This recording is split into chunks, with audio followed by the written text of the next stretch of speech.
ৰূপহী হাটৰ ফাকলি জ্ঞান বিকাশ বিদ্যালয়ৰ সমীপত ভয়ংকৰ পথ দুৰ্ঘটনাত থিতাতে নিহত ৩ জন। ৰূপহীৰ পৰা বালিকাৰ অভিমুখে মটৰচাইকেল বাহনেৰে আহি থকা অৱস্থাত দুৰ্ঘটনাত পতিত হোৱা আপোন ২ ভাই-ককাইৰ লগতে আন এজনৰ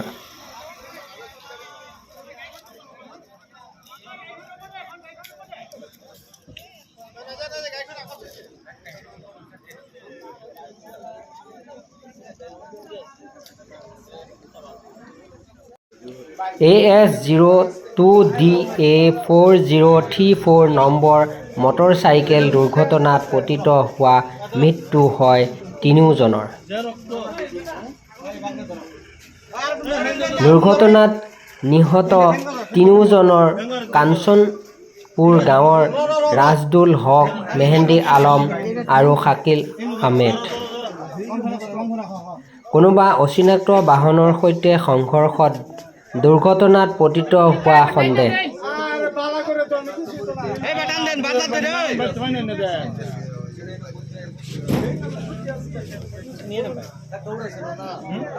নিশা ঘটনাস্থলীত ৰূপহী আৰক্ষী উপস্থিত হৈ তিনিওকে মৰণোত্তৰ পৰীক্ষাৰ বাবে নগাঁৱলৈ প্ৰেৰণ কৰে।